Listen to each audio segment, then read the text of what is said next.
오늘은 사도행전 18번째 시간입니다. 제목 같이 함께 읽어볼까요? 시작. 이 사람을 믿을 수 있을까? 이 사람을 믿을 수 있을까? 라고 하는 제목으로 하나님 말씀 증거하겠습니다. 본문에 있는 말씀을 먼저 요약을 잠깐 말씀드리면, 음식을 먹음에 강건해진 사울이 곧장 다메섹의 여러 회당에서 복음을 전하는 장면이 오늘 본문에 소개되고 있습니다. 그가 유대인들의 살해 위협을 피해서 예루살렘으로 갔을 때의 도 역시 아무도 그를 믿지 않습니다. 그죠?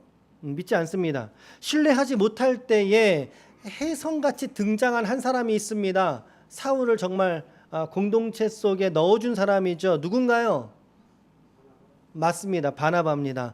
바나바의 중재로 말미암아 사도들과의 만남이 이루어지고, 그리고 교회가 성령의 위로로 말미암아 든든하게 서가는, 성장해가는 장면까지를 오늘 본문은 담아내고 있습니다. 자, 일단 우리가 전문맥을 좀 살펴보시면요, 자, 사울이 다메섹에 있는 그리스도인들을 잡아가두려고 예루살렘 교회의 대제사장에게 체포영장을 받아서 다메섹으로 이동하던 도중에, 다메섹에 거의 다 왔을 무렵에 예수님이 그에게 나타나십니다. 사울이 예수님을 만나게 되는 신비 사건이죠. 우리는 사울의 회심 사건이라고 말하기도 하지만 이것은 사울에게는 분명한 신비 사건이었을 거예요. 주변 사람들은 못 봤어요. 왜 저래? 사울 선생님 왜 저래? 갑자기 눈이 안 보이는데 왜 저래? 근데 사울만 알아요. 지금 어찌된 일인지, 예수님이 당신 앞에 나왔던 사실을. 오직 사울만 예수님을 만나게 되죠. 그 충격 때문에 사울은 눈이 멀어버려요. 눈이 멀고 먹지 못합니다. 말도 하지 못합니다. 뭐라 그래요? 식음전폐.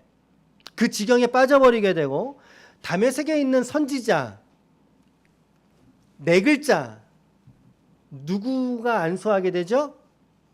다메섹의 선지자 그리스도인 누구죠?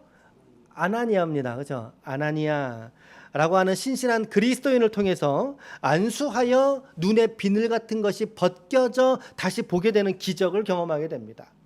이것은 사울에게는 놀라운 일이 아닐 수 없었어요. 아나니아가 사울에게 안수하여 기도할 때 그가 이렇게 기도했단 말이에요. 17절입니다. 시작.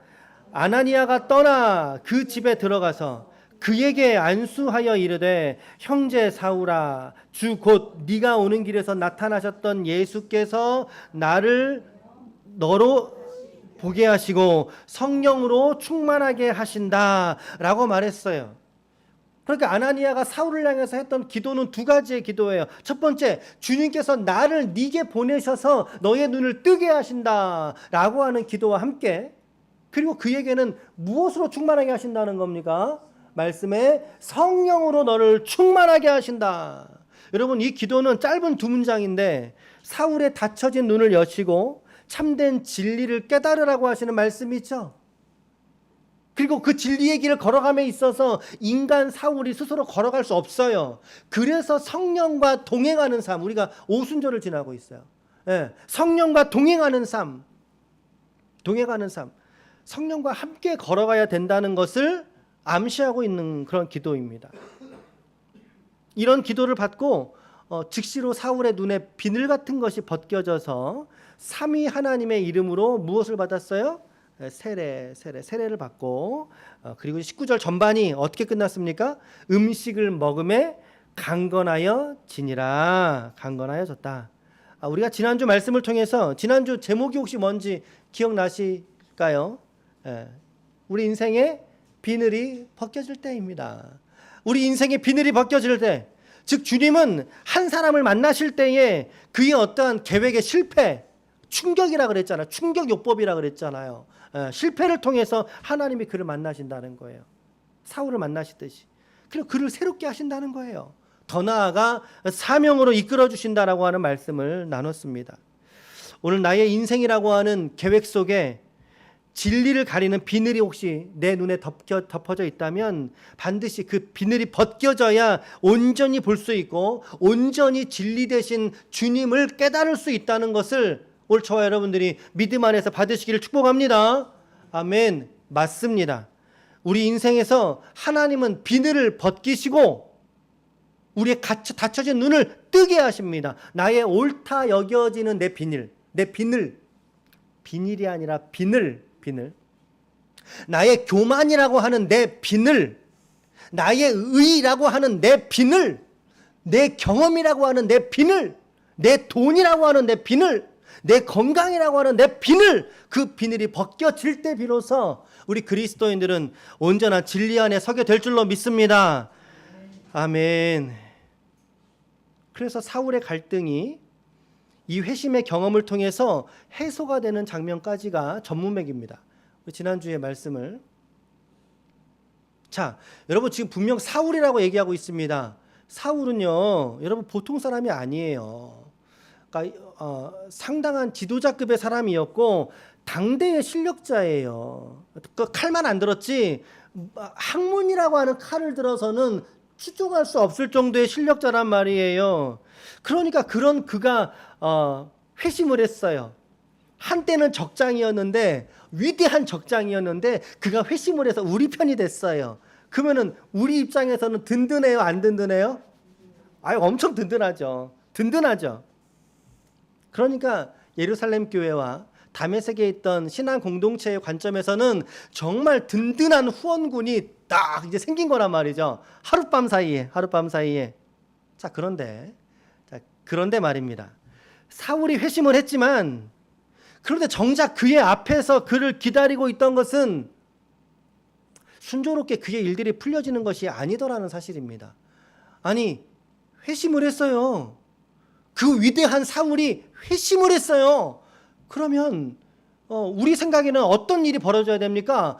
이제 정말 탁월한 사람이 회심을 했으니까 정말 수많은 사람들이 막 꼬꾸라지고 그 앞에서 승복하고.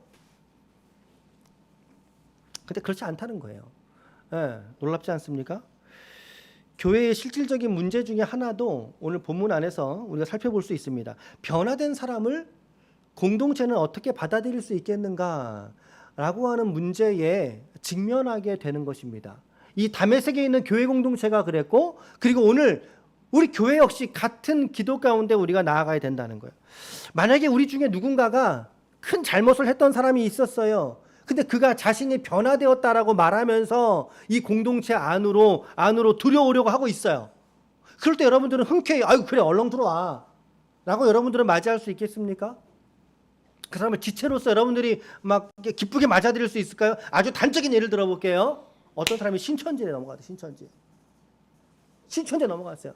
1년이나 2년이나 있다가 그가 나 거기 가니까 잘못된 것 같아. 나 다시 예수님 믿고 싶어. 이러고 다시 되돌아서 교회 공동체로 들어왔어요. 그러면 교회는 그 사람을 다시 형제애를 가지고 잘 맞이할 수 있을까요? 받을 수 있을까요? 이거는 쉬운 문제가 아닙니다. 쉬운 문제가 아니에요. 얼마든지 이런 사례는 있습니다.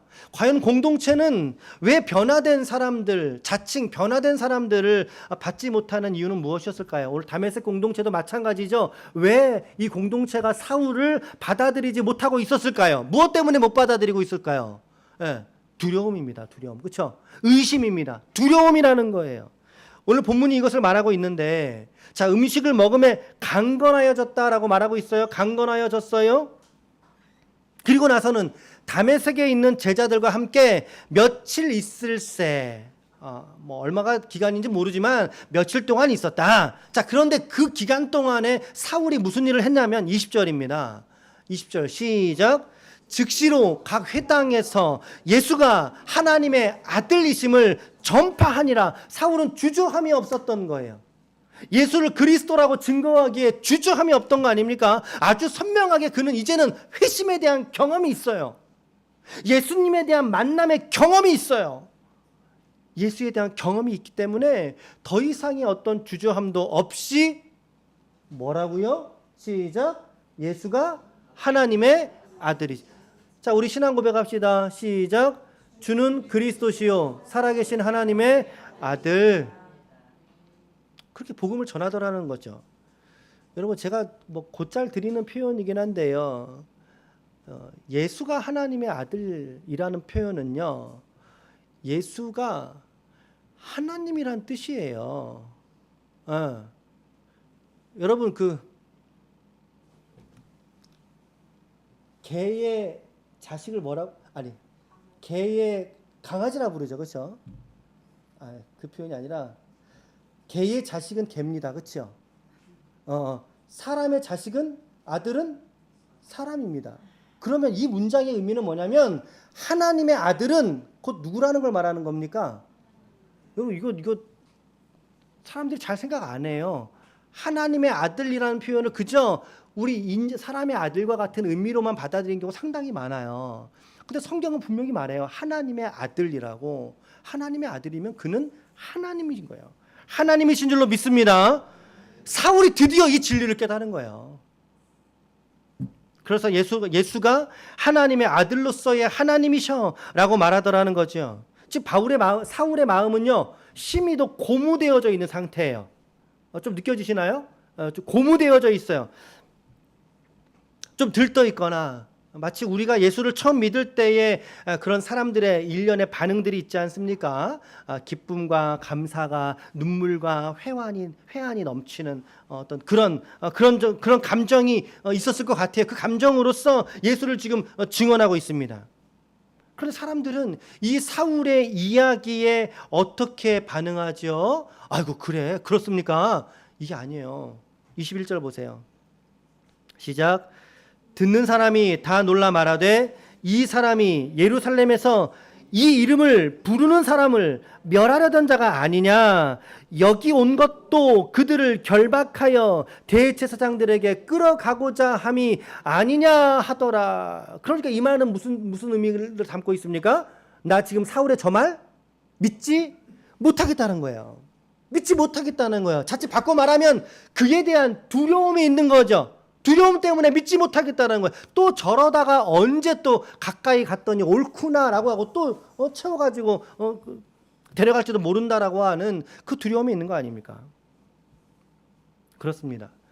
공동체가 변화된 사람을 받아주지 못하는 이유 중에 하나는 두려움 때문이라는 것이죠. 그가 정말 변했을까라고 하는 의심, 그 두려움. 여러분들이 살아가면서 혹시 이런 사람들과 만나보신 적은 혹시 없으십니까? 뭐 교회만이 아니라 직장에서도 저 사람 정말 변했나? 아니면 가정에서도 마찬가지라는 거죠. 의심 어린 눈초리로 바라보게 되는 사람이 있더라는 거예요. 제가 드럼을 좀 오래 쳤습니다. 오래 쳤고 그래서 제 아들도 드럼을 가르쳐 줬고 제가 이제 용산에 있는 큰 교회에서 사역은 아니고 드럼 반주를 한 1년 반 정도 이제 반주를 했던 적이 있어요.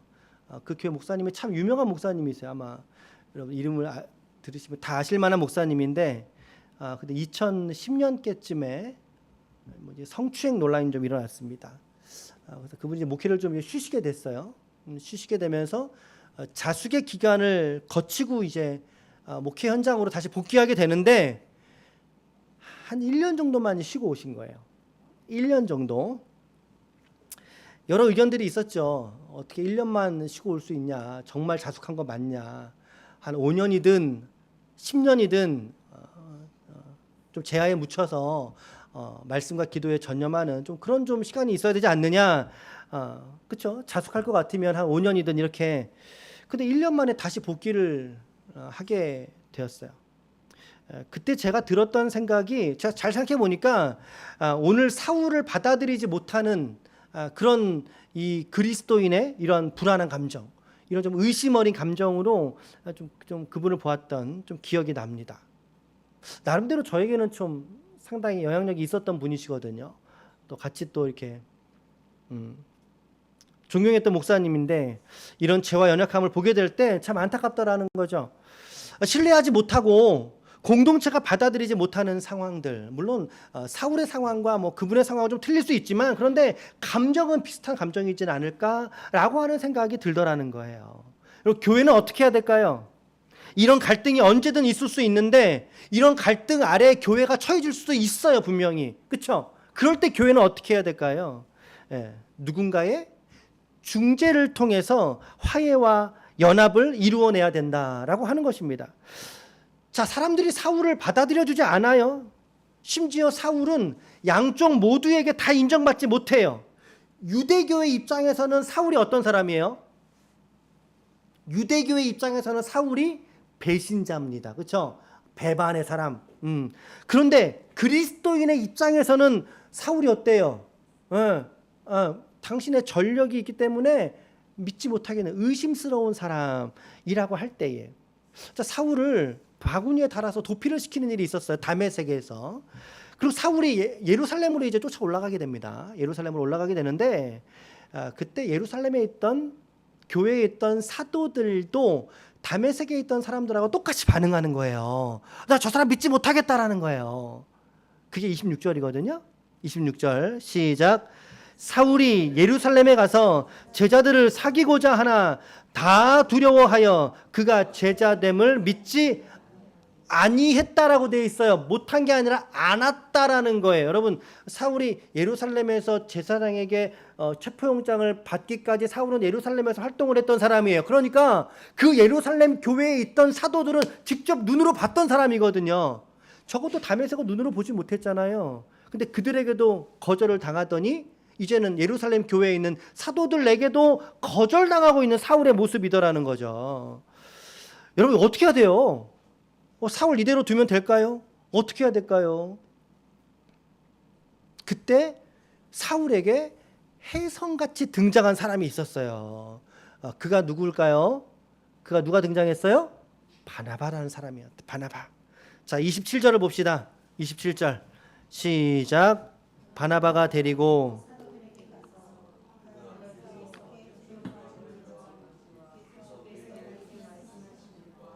다메섹에서 그가 어떻게 예수의 이름으로 말하였는지를 전하니라.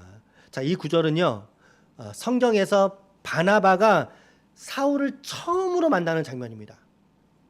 오늘 본문은 바나바가 어떤 경로를 통해서 사울의 행적을 알았는지는 나와 있진 않지만, 그러나 적어도 바나바라는 사람은 사울의 회심을 인정했던 사람인 거죠. 회심을 받아주었던 사람이더라는 거예요. 그의 복음과 확신과 그리스도에 대한 믿음을 인정해 주었던 최초의 사람이 바나바였던 거예요. 그래서 회심한 사건과 함께 다메섹에서 전도하다가 핍박당한 사건들까지 정말 죽을 뻔했었습니다. 정말 죽을 뻔했습니다. 이 사울에 대한 예루살렘 교회의 신뢰도가 바나바를 통해서 교회 내에서 확산되어집니다. 아, 저 사람 이제 정말 달라졌구나. 아, 진짜 우리 사람이네. 이제는 진짜 우리 사람이네. 저 여러분들은 이 단락에서도 역시 또 하나의 깨달음을 얻게 됩니다. 바나바와 같은 사람의 중재 그리고 증언, 그것이 바로 공동체의 두려움과 의심을 거두어 드린다라고 하는 것을 우리가 깨달을 수 있기를 축복합니다. 예수님은 산상수훈에서 화평케 하는 자는 복이 있다라고 말씀하셨어요. 화목하게 하는 자는 복이 있다라고 말씀하신 거예요. 바로 이 바나바가 화평케 하는 자, 화목케 하는 자로서의 사명을 예루살렘 교회 안에서 이처럼 감당하고 있더라는 것입니다. 오늘 우리 지체들 한 분 한 분 모두가 다 주 안에서 서로를 화평하게 만들어가는 제2의 바나바들이 되시기를 축복합니다. 우리 옆에 한번 좀 인사합시다. 당신이 저에게 바나바입니다. 시작. 당신이 저에게 바나바이십니다. 한 번 더 인사합시다. 제가 당신의 바나바가 되겠습니다. 시작. 제가 당신의 바나바가 되겠습니다. 그래요. 우리가 서로 피차간에 바나바가 되어줄 때에 교회 공동체는 의심을 거두고 서로 하나가 되고 더 나아가 화평한, 화목한 공동체로 세워지게 될 줄로 믿습니다. 그래서 사울도 제자들에게 인정을 받아요. 자, 28절에 사울이 제자들과 함께 있어 예루살렘에 출입했다라고 말하고 있습니다. 이 말은 단순하게 들고 나갔다는 의미가 아니라 이제 제자 공동체의 무리로 어떻게 인정받았다, 그런 뜻입니다. 자, 주변이 정리가 되니까 사울은 정말 복음을 위해서 선택하신 하나님의 그릇이라는 게 너무나 확실해지는 거죠. 29절이 이것을 증거합니다. 29절 시작. 또 주 예수의 이름으로 담대히 말하고 헬라파 유대인들과 함께 말하며 변론하니 그 사람들이 죽이려고 힘쓰거늘. 자, 일단 예수님의 이름으로 담대히 말한다라고 되어져 있어요. 무엇을 말했을까요? 아까 무엇을 말했을까요? 예수가 하나님의 아들이시다라는 거예요. 여러분, 사울의 복음 전도의 핵심은요, 예수가 하나님의 아들이시다라는 거예요. 예수가 하나님이시다라는 걸 증언하는 거예요. 말씀에서 변론안이 되어져 있어요. 변론. 세번역이라는 성경은 토론이라고 번역을 했어요. 토론은 누가 이기느냐예요. 토의는 서로 좋은 안을 도출하는 거지만 토론은 누군가를 승복해내는 거예요.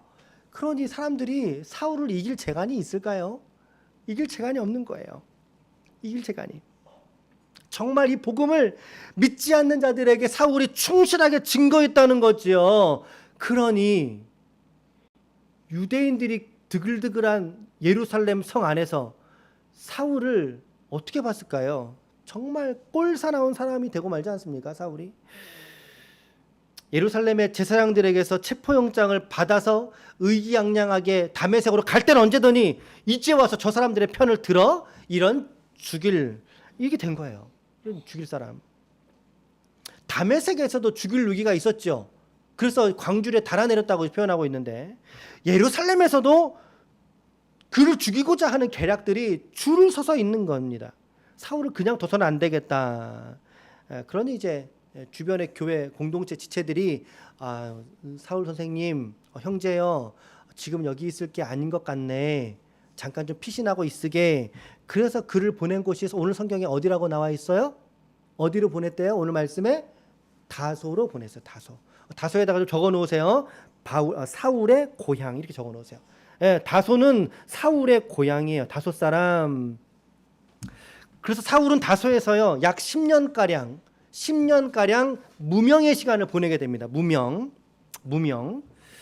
우리가 지금 이 사울의 회심 이후의 연대기를 꼼꼼하게 살펴보지는 않았지만 사울의 변화가 지금 여러분 어떠세요? 이 짧은 이 19절 이 안에서 사울의 변화가 너무 드라마틱하게 확 바뀌지 않습니까? 아주 혁혁하게 막 바뀌고 있는 거죠. 상당히 빨라요. 상당히 빠르게 바뀌고 있어요. 이것은 이유가 있어요. 왜 이렇게 급작스럽게 사울이 변화되고 있느냐면 중간에 내용이 좀 빠져서 그래요. 이게 중간에 내용이.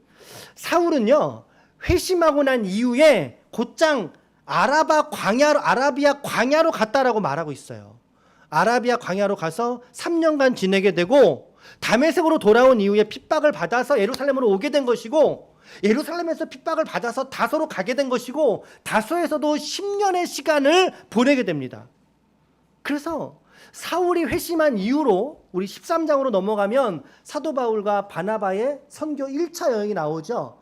회심 이후로 1차 여행까지가 대략 15년가량의 시간이 흐른 뒤의 사건으로 성경은 연대기를 짜맞추고 있어요. 근데 우리 오늘 본문에서 이 이해가 좀 생략되어 있기 때문에 아주 드라마틱하게 변화된 것으로 등장을 하는 거죠. 자, 이렇게 지금 정리를 해봤는데 다메섹에서 회심 사건이 있습니다. 자, 회심한 이후에 아라비아 광야로 갔다라고 되어져 있어요. 갈라디아서에 그가 자서전적으로 고백하고 있고 그리고 다메섹으로 다시 돌아왔죠. 이 기간이 3년이에요.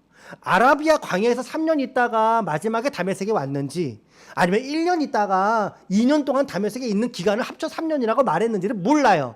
그러나 우리는 일반적으로 광야에서 3년을 보냈다. 이렇게 우리가 일반적으로 이제 봤습니다. 그리고 핍박 때문에 예루살렘으로 왔잖아요. 그리고 예루살렘에서 다소로 가서 10년의 시간을 보내고 10년 뒤에 바나바가 안디옥 교회로 사울을 우리 같이 좀 안디옥 교회에서 사역을 합시다라고 부르게 됩니다. 그리고 나서 13장에서 1차 선교 여행을 떠나게 돼요. 자, 여러분, 사울이 회심을 했는데 회심한 이후에 비어 보이는 시간차가 생기더라는 거예요. 이 기간이 무려 15년이에요.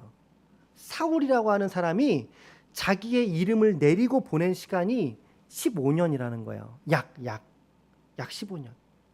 뭐 3년, 뭐 안디옥 1년, 뭐 다소 10년, 하여튼 뭐 10여 년의 시간들. 과연 이 시간 동안 성경의 기록은 없어요. 이 시간 동안에 사울은 과연 무엇을 했을까요? 저의 묵상은 이런 행간에 저는 묵상을 하게 되었어요. 사울은 과연 그의 이 무명의 시간에 그는 무엇을 했을까? 10년 이상의 시간들은 그에게 과연 어떤 의미였을까? 분명히 그 시간 동안 사울은 자기가 지금까지 믿어왔던 유대교와 예수로 인해 시작된 저 새로운 종교와의 차이점과 유사점, 그 안에서 예수가 누구신가에 대한 아주 분명한 확신을 정립했을 거라는 거죠. 너무나 우리 상식적으로 납득할 수 있는 이야기지 않습니까? 신앙을 재정비했어요. 그 사실 신학자들의 입장에서는 기독교의 창시자는 예수가 아니라 바울이라고 말하는 견해가 상당히 많습니다. 그렇죠? 그 정도로 신약 성경의 절반이 사도 바울의 서신이에요. 예수님에 대한 구원의 말씀들을 구약과 철저히 연결시키면서 아하, 그때 그분 정말 예수가 하나님이 맞구나 라고 다메섹에서 증언하잖아요. 그가 하나님의 아들이라고. 그 진리 앞에 선명하게 붙들렸던 시간이 이 무명의 시간이지 않았을까라고 하는 묵상을 하게 된다는 것입니다. 10년이 넘는 무명의 시간이에요. 10년이 넘는 무명의 시간. 하나님이 때로는 저와 여러분들에게도 무명의 시간을 허락하실 때가 있다고 생각을 합니다. 그럴 때 우리는 그 시간이 어떤 시간이어야 될까요? 허비하고 소비적이고 그런 시간이 아니라 오히려 다음 사명을 위해서 새롭게 하나님이 우리 자신을 만들어가는 시간으로 보낼 수 있기를 축복합니다. 내게 무명의 시간을 주신 하나님께 우리의 믿음을 다시금 준비하고, 그죠? 준비하고 성실하게 말씀 앞에 서게 될 때에 무명의 시간은 도리어 그가 탁월하게 쓰시려는 하나님의 은혜의 시간이 될 줄로 믿습니다.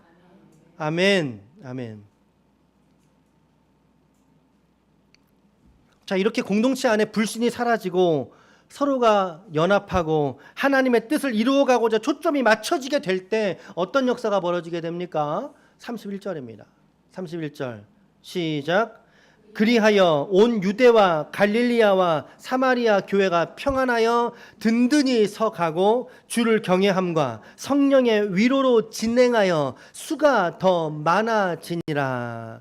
단순하게 수가 많아졌다는 것에 우리가 집중할 필요는 없습니다만, 그러나 한 가지 분명한 것은 이러한 성숙은 결국에 성장을 가져오게 된다는 거예요.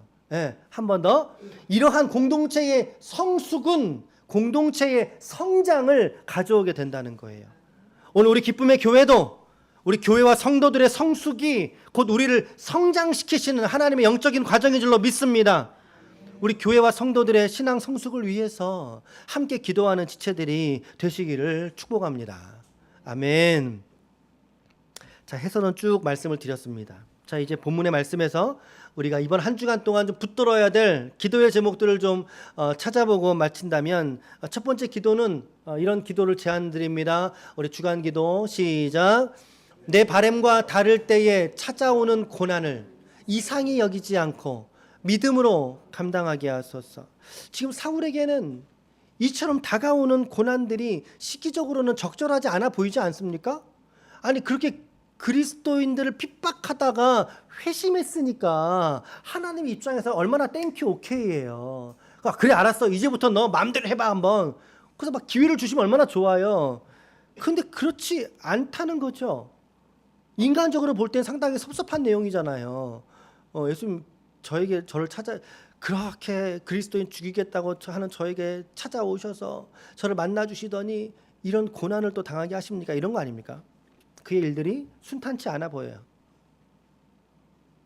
사울이 얘기하는 복음에 많은 사람들이 긍정적으로 반응하면 얼마나 좋겠습니까마는 오늘 본문은 그렇게 말하고 있지 않아요. 심지어 죽음을 당할 위기에 처했다라고 성경은 말합니다. 사도들도 인정하지 않으려고 했죠. 오늘 본문을 통해서 우리는 나의 바램과 다르게 우리의 고난은 나의 바램과 다르게 우리 앞에 찾아오게 된다는 것입니다.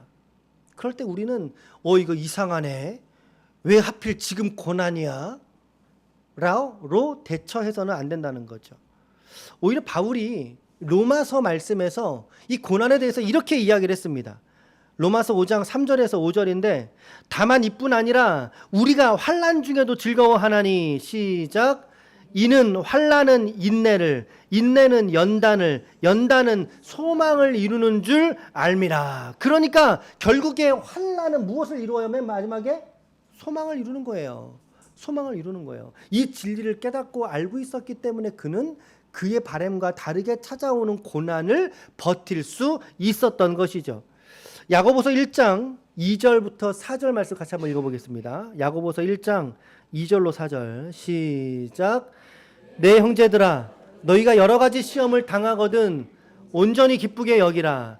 이는 너희 믿음의 시련이 인내를 만들어내는 줄 너희가 알미라. 인내를 온전히 이루라. 이는 너희로 온전하고 구비하여 조금도 부족함이 없게 하려 함이라. 그러니까 하나님은 고난을 통해서 우리에게 부족함이 없는 믿음으로 나아가게 하시더라는 것입니다.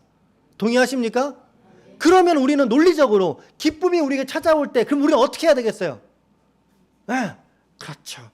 기뻐해야 되는 거예요. 감사해야 되는 거죠. 왜? 소망을 만들어내기 위해 고난 주신 것이고 우리를 완전하게 하기 위해서 고난을 주셨기 때문에 더욱 그러하다. 이렇게 말하고 있으니 더욱이 우리 어떠한 삶의 모습이라 할지라도 우리의 믿음을 지켜나가며 하나님께 나아가는 우리 기쁨의 권속들이 다 되시기를 축복합니다. 아멘. 첫 번째 기도 제목 이번 한 주간 동안 잊지 마세요. 그 다음에 또 두 번째 기도 제목 시작. 공동체 속에서 바나바의 소명을 깨닫게 하소서. 오늘 바나바가 없었더라면 어떻게 됐을까요? 사울이 공동체 속에 들어오는 시간이 물론 들어왔겠죠. 그러나 들어오기까지의 시간이 상당히 길었을 것 같지 않습니까? 바나바라고 하는 이름 자체의 뜻은요, 위로의 아들이라고 하는 뜻이에요. 이건 누구의 아들? 바디메오, 디메오의 아들 이거거든요. 나빠 이거는 권면 위로란 뜻입니다. 그러니까 그의 캐릭터를 잘 살려서 지은 이름인 거죠.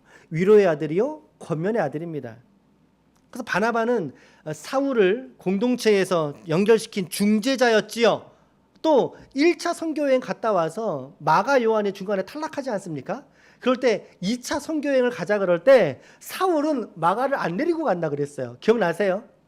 그런데 바나바는 마가 요한을 끝까지 챙겨서 구브로 섬으로 자기만의 2차 선교여행을 떠나는 걸 보게 되죠. 포기하지 않아요. 사람을 끝까지 격려시켜서 그 일을 하게 만드는 사람이 바나바였던 거예요. 안디옥 교회의 신앙 성장을 도왔던 지도자이기도 합니다. 바나바가. 그래서 다소의 제야에 묻혀있던 사울에게 와서 우리를 좀 도와달라. 그래서 안디옥에서 한 1년간 성도들을 가르치는 일을 바나바와 같이 하다가 선교를 떠나는 겁니다.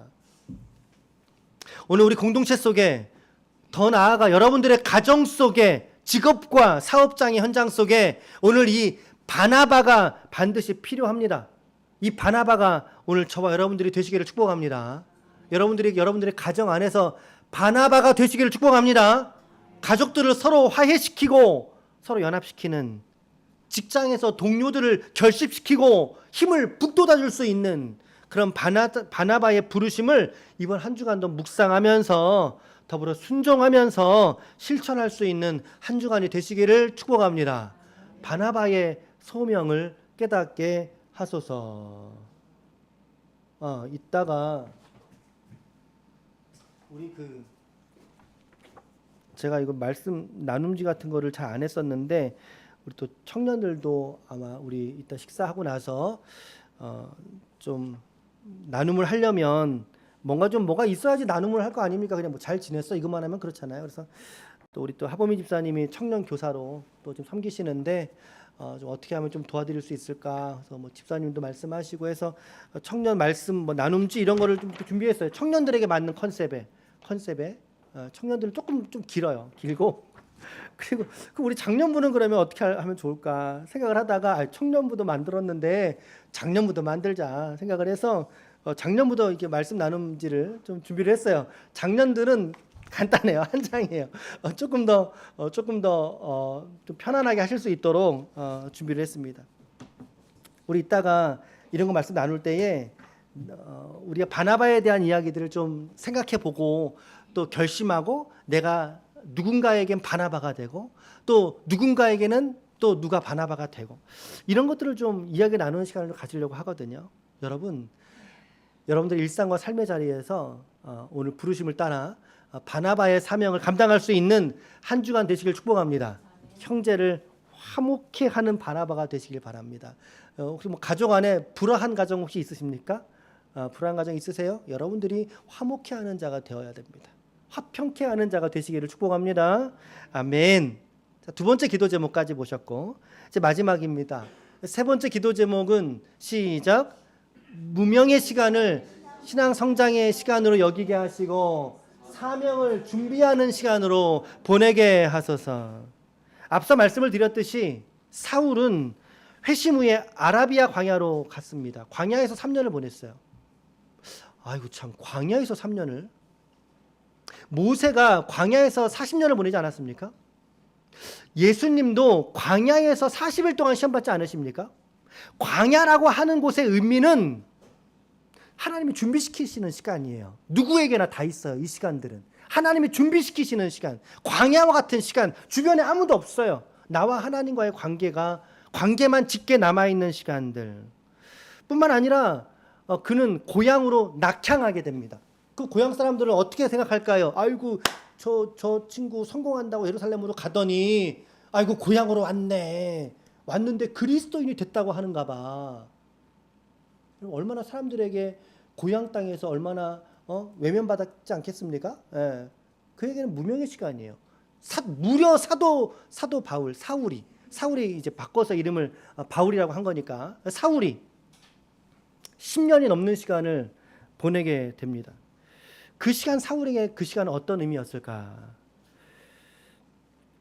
정말 사울이 공동체에게 이름이 잊혀져 버린 그런 시간이었는데, 그러나 오늘 사울은 그 시간을 하나님이 자신을 잠시 감추어 놓으신 시간, 하나님의 자신을 더 크게 하나님 붙들고 쓰시고자 잠시 가려놓고 준비하게 하시는 시간, 예비케 하는 시간으로 사울이 받지 않았겠느냐는 거예요.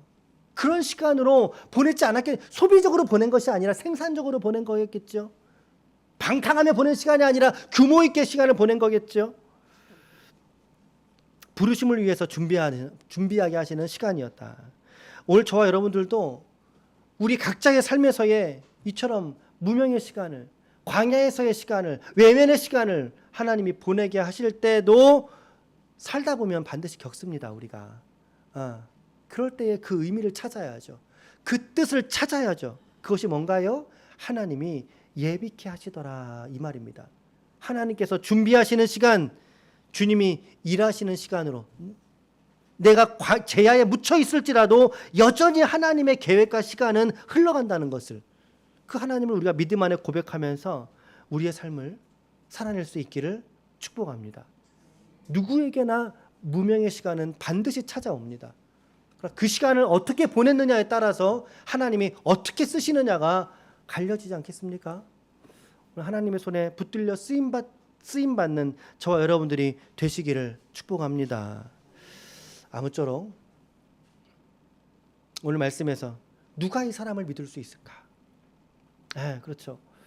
결국에 사울은 공동체 속으로 나아가서 그들의 신뢰를 받으며 공동체의 일원이 되었고 평안함 속에 교회가 성장하게 되는 모습을 우리는 살펴보았습니다. 오늘 우리의 신앙이, 또 우리의 기쁨의 교회가 이와 같은 성숙과 성장으로 나아가는, 더 나아가 우리 모두가 오늘 말씀의 부르심처럼 우리 이번 한 주간을 믿음 안에서 살아내시는 거룩한 주의 종들이 다 되시기를 예수님의 이름으로 간절히 축원합니다. 아멘. 간절히 축원합니다.